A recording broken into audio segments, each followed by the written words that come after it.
Well, welcome to Madison Church Online. Stephen Feith, lead pastor. We'd like to invite you to join us at our service on Sunday, September 8th, as we're celebrating 10 years since starting Madison Church. It'll be a fun event with a free lunch afterwards and lots of activities for your kids and family.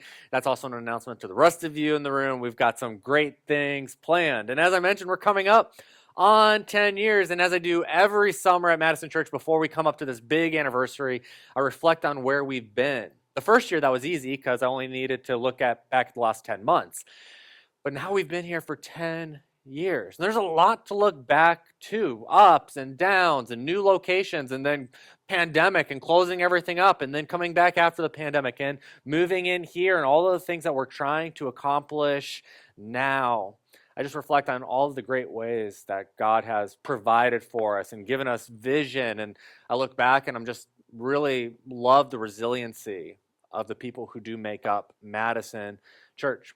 For those of you who have been on our website, you know that we have a vision map. And, a lot of churches have that nowadays. That's not unique to us. But one thing I want to point out today throughout this entire series is that our vision map isn't about branding. It isn't about gaining fame. It's not about my platform, but really it is about a missional church movement throughout the city of Madison.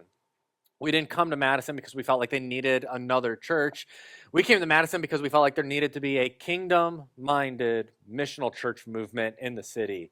And that meant inherently we would have to do things differently.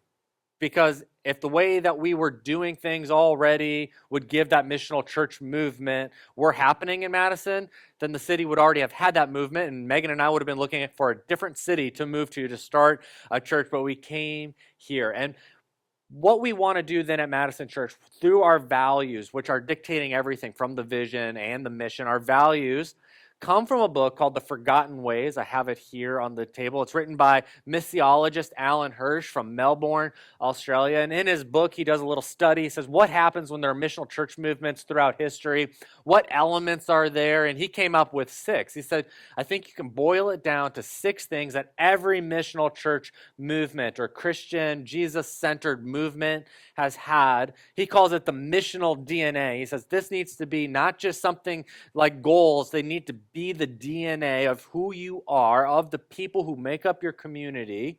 And that is what we're going to be talking about throughout this whole series, rediscovering our forgotten ways. Because in 10 years here, we've not done a series on our values. We talk about it at membership and we talk about it on the website, but let's really dive in as we consider the next decade together and what we want to try to accomplish with one another. Let's consider our own missional DNA. And those 6 factors are, and what we're going to be talking about is, one of them is Jesus is Lord. That's what we talked about last week. And we just talked about how this is the cornerstone of our faith. So for every Jesus-centered movement, there's a deep conviction that Jesus is precisely who we claim to be. He's the sinless Son of God. He lived the life we should have lived, died the death we all deserve. But it wasn't just that, he rose from the dead. And because of that, that changes everything. And for early Christians, those first followers of Jesus, declaring Jesus as Lord wasn't like stating something you believe in. It was that, but it was a commitment.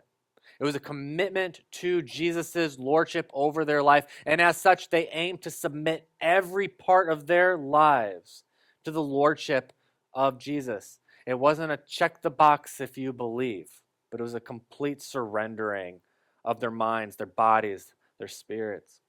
Alan Hirsch goes on to explain there's a missional incarnational impulse. That's what we're going to talk about next week. A lot of big churchy words in that we'll unpack, but essentially it's how do we represent Jesus on our streets, at home, in our neighborhood, in our houses, where we go to work, the places that we play and hang out. How do we represent Jesus in those areas?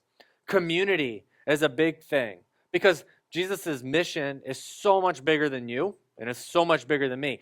I by myself cannot accomplish it, and neither can you. There's nobody who can. For there to be a missional movement, it takes all of us coming together as a community. Hirsch talks about an APEST culture, and what APEST stands for is apostles, prophets, evangelists, shepherds, and teachers.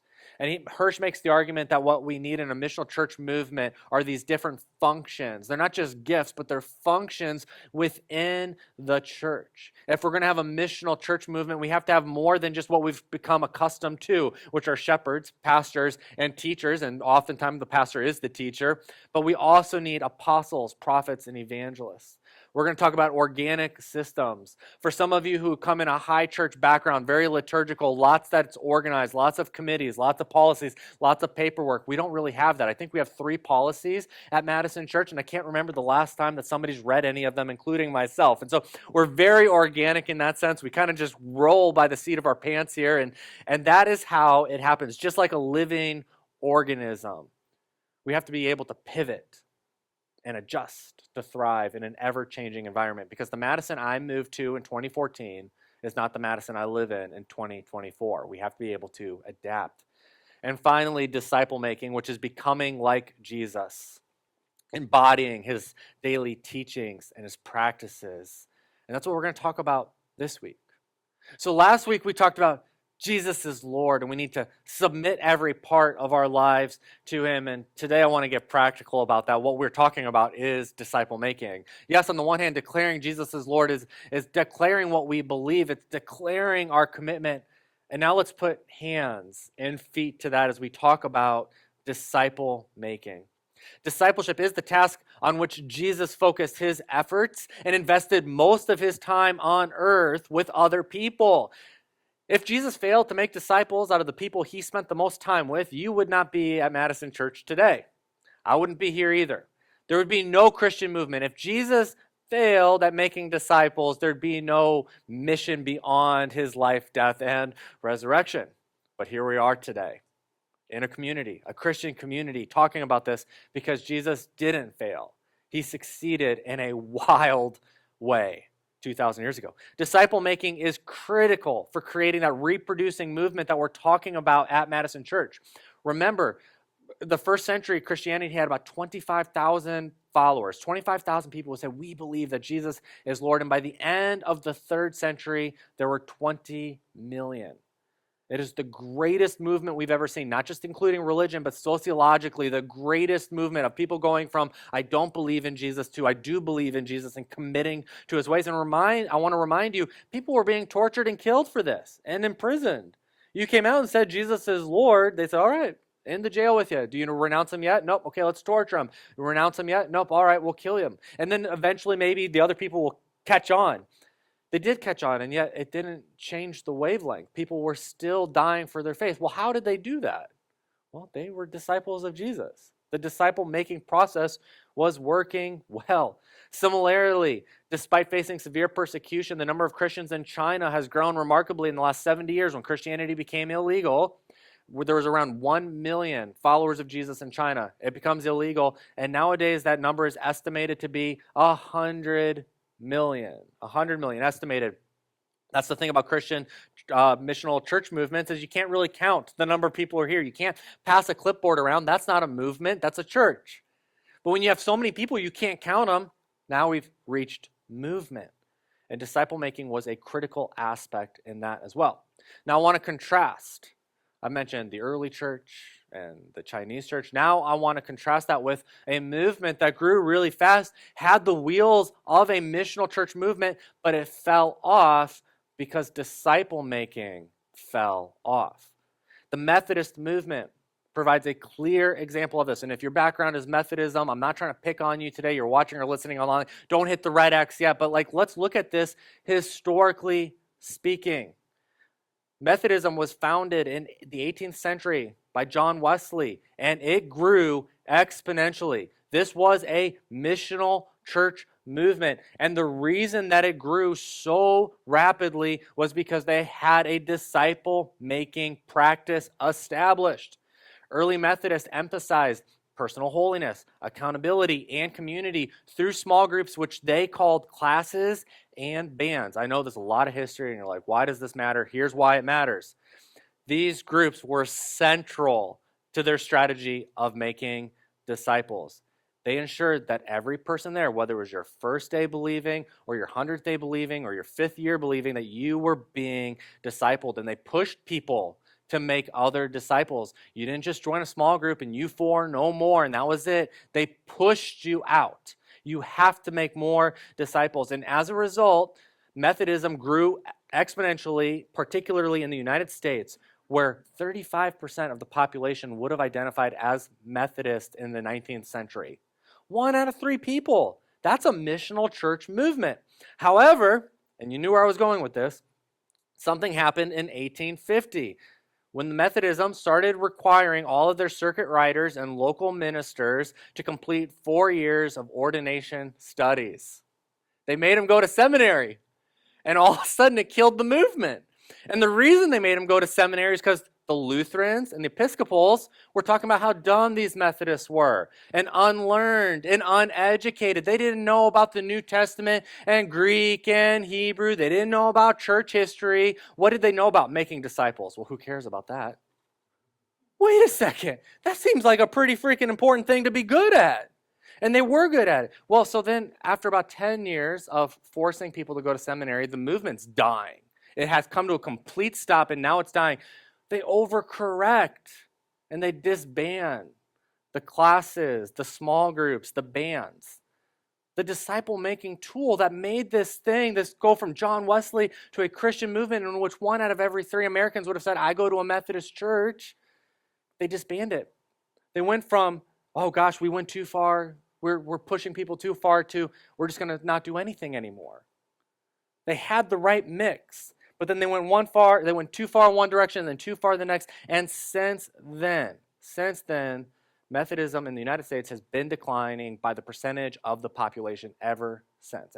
They know, they have vernacular within the Methodist Church. They talk about waking the sleeping giant because they know that's what they are. But how do we wake the sleeping giant? This decline highlights the critical importance of making disciples. And when we focus on making disciples at Madison Church, we will ensure the growth and sustainability of a Christian movement here in Madison. However, our task at Madison Church is not just to create disciples, but to create disciples who make disciples, as Jesus intended and as the early church practiced. That is how we fuel a movement that transforms lives, impacts the city, and has the potential to reach beyond the city of Madison. So today, I want to talk about a couple things about discipleship. And one of the things that hurts discipleship is this word consumerism. And that's where I want to begin my talk with discipleship first. Consumerism in our society poses an urgent and significant challenge to making disciples. You are told and sold everywhere, whether you're on Facebook, you're watching TV, listening to the radio, all of those ads are coming through, right? You need this, you don't have this, and they're good at their job. They're so good, it's just a part of our culture, consumerism. And all of us, we kind of have a heightened sense of when someone's trying to sell us something, or we're trying to get to the core. What is it that you're trying to push on me to get me to buy? And unfortunately, in that way, our society has a bigger impact on us than Jesus does when it comes to discipleship. And here's what I mean. We often approach church, or picking a church community, like picking food at a buffet bar. We look over all of our options first. We have our plate in our hand. We're ready. We're eager. And we look it over and what looks good and what doesn't look good and what do I like and what don't I like. And then we take our fill. And we try to get as much as we can until we're full. Then we go home until we come back. And that's how many of us treat church. I'm not trying to pick on anyone. You're watching or listening online and you're trying to pick a church. I'm not trying to pick on you either. But I am trying to say that this mindset contributes significantly to the discipleship crisis that we have in the United States. And we do have a crisis of discipleship in the United States. Many of our problems within the big C, capital Christian church, can be solved with discipleship. Not new programs, not new software, not bigger and better messaging, but discipleship. It's a crisis that demands our immediate attention. And Alan Hirsch echoes this sentiment about consumerism just really destroying things for us. He says, I have come to the conclusion that for Christians who live in the Western world, the major challenge to the viability of Christianity is not Buddhism, with all its philosophical appeal to the Western mind, nor is it Islam with all the challenge that it poses to Western culture, but I've come to believe that the major threat to the viability of our faith is that of consumerism. So he's saying, don't worry about Buddhism, don't worry about philosophy, don't worry about Islam, don't worry about the threats, don't worry about all of these things. That's not actually the issue. The issue is consumerism. That is the biggest issue that we face, and I tend to agree with him. For a long time in the United States, we have turned into a vendor of religious goods and services. People choose their church based on individual preferences and consume spiritual goods and services offered by the latest and best vendor and professionals. We ask questions when choosing a church like, who has the most excellent facilities? Who doesn't meet in a basement with patio lights lighting things up? Where do my children have the most fun versus which church is sending them to Niagara Falls to work in 95-degree heat for a week? How is the music? Here, it's excellent. Do I like the pastor's personality? Nobody nod your head, okay? It's either going to feed my ego or destroy it. But these are the ways that we pick our churches. That's the criteria and other criteria that we use. And we say, if these check all of my boxes, I'll go to this church, and then fingers crossed, I will become a disciple of Christ. We got it backwards, people. We got it backwards. What if instead we started picking the church based on who can make a disciple, and we started engaging there, going there, fully committing there, and then we worked out these other things, which I'm not saying aren't important. It's not like I like bad music, okay? It's not like I like bad children's ministries. I love all those things, but what if we pick based on discipleship? But because we haven't, and because we all contribute to this, this is a shared responsibility, true discipleship isn't happening. And as a result, the professionals, people in my job, we focus more on doing church well than making disciples. Because we know that's what makes people come. We know that's how we can get you in the door, is if we do church well. But let me tell you this, you cannot consume your way into discipleship. You can try, but it will not work.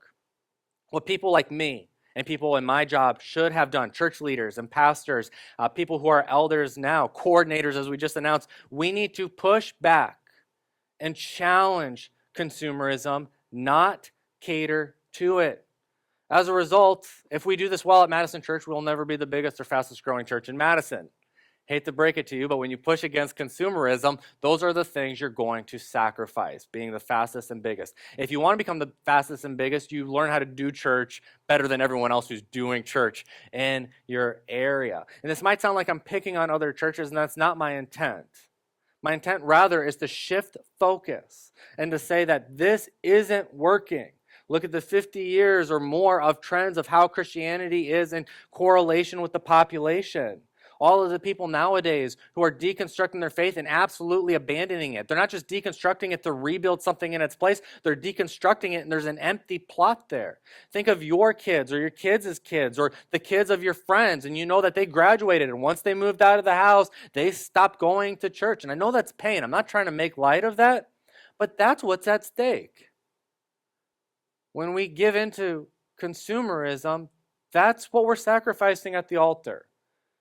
It's people's faith. It's the next generation's faith. And so we as Christian leaders, if that's how you identify today, we have to push back. We have a shared responsibility in that. So that's the first thing I want to say about discipleship. You can't consume your way into it.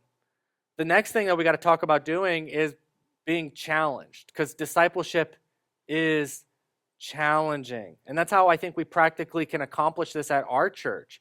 First, let's state that what we all know, which is that our job is to make disciples, not build a church. So backing up to that last point where it's like, do we want to be the fastest church, fastest growing church? Do we want to be the biggest church? I don't think that's going to happen the way that we do it. But if it does, it would be because of Jesus' blessing over us. He makes this abundantly clear in Matthew 16. You are blessed, talking to Peter, Simon, son of John, because my Father in heaven has revealed this to you. You did not learn this from any human being. Now I want to say to you that you are Peter, which means rock. And upon this rock I will build my church, and all the powers of hell will not conquer it. He's not saying, Peter, build my church. Really need you to do this and figure it out for me. Rather, he says, I want to start with you. Because don't forget, the church is a community. And you are people. And when we come together, we are that community that is the church. And so Jesus is saying, I'm going to build my church. I am going to build my community. I'm starting with you, Peter. I'm starting with you. But don't get it twisted. It is not your responsibility to build my church. I will do it. To put it another way, Mike Breen, in his book on discipleship, he says, if you want to make disciples, you will always get the church. But if you make a church, you rarely get disciples. That's putting it a different way. So our focus is on discipleship, and then Jesus will build his church. At Madison Church, we focus on discipleship, and we just trust that God will build his own church. Discipleship is about doing. Discipleship is not the transfer of information. As the Methodist denomination proved, information was not the issue. Discipleship is about profound transformation through action. It's about becoming more like Jesus, not knowing a whole bunch of stuff about Jesus. And this is a journey that cannot be achieved by just learning or thinking more. We cannot think our ways into new ways of acting. We cannot think our way into new ways of acting. Instead, we need to act our way into new ways of thinking. Behavior comes first. This is a process that's both challenging and deeply rewarding. We live in a culture in which you can hear any church just about anywhere in the world. We get people listening to our podcast in China. I don't know who's listening to us in China, or if it's the government, or what's going on. But we have people listening. I don't know how that, but you know what? You put it on the internet and it's out there. What I'm saying is, like, what do you want to know? What do you want to know about the culture of the Greeks in which Jesus lived? What do you want to know about the early church? What do you want to know about the Hebrew language? What do you want to know about Old Testament theology, New Testament history? The answers are out there. For most of you, the answers are sitting in your pocket on a smartphone. However, as Dallas Willard, a great theologian, quips, we are educated beyond our capacity to obey. He says, you already know enough, is what Dallas is saying. In his experience, you all already know enough. Most of you in the room, you all already know enough. It's not more knowledge that's keeping you from having a better relationship with Jesus. It's you doing something with the knowledge that you already possess.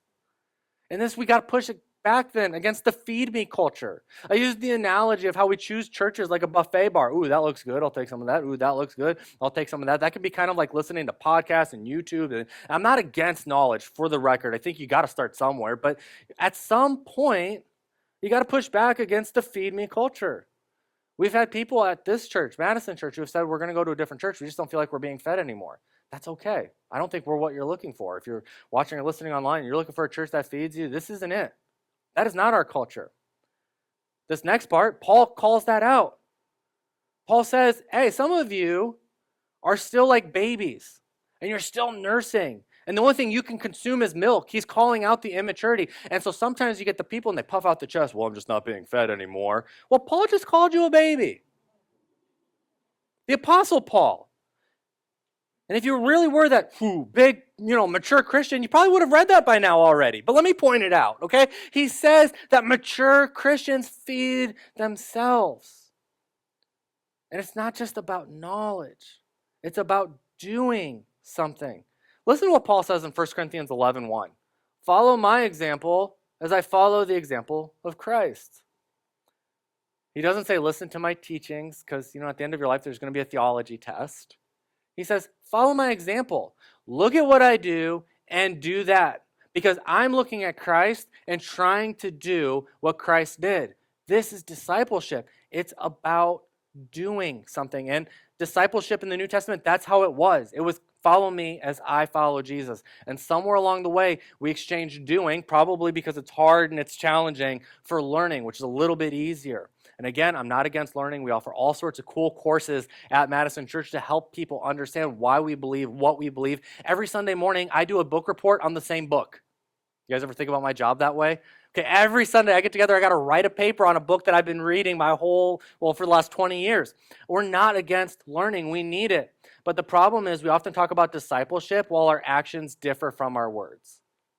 We need to align the two. We need to close that gap. And finally, so discipleship is about doing, consumerism kills it. We need to be a high challenge, high invitation culture.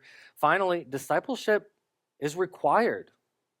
It's something that we all have to do. Not just me, not just your small group leader, not just the elders at Madison Church. Discipleship is something that every single one of you, as I'm making eye contact with all, I want you to know, I'm talking to you. Okay, discipleship is something for all of us. Listen to Jesus' words before his ascension. He comes to his disciples, he says, I have been given all authority in heaven and on earth. Therefore go and make disciples of all nations. All of you. If you are my disciple, go and make disciples. Baptize them in the name of the Father, the Son, Holy Spirit. This is why we let other people baptize at Madison Church, in case you were curious about that. If you help lead someone to the faith, we let you baptize them. Why? Because that seems to be Jesus' mandate here. Okay, so and I'm not going to argue with him when I get to the other side about who should baptize who. He says, teach these new disciples to obey all the commands I've given you. And be sure of this, I'm with you always, even until the end of the age. The Great Commission is not a directive for seminary grads, for pastors, for church leaders alone. It is a call and a mandate for each of us. No matter your role, where you're going to work tomorrow or later today, or where you're coming from yesterday, or if you work from home or you parent at home, you're a stay-at-home mom or dad, regardless of where you vocationally find yourself, your call as a follower of Jesus is to make disciples.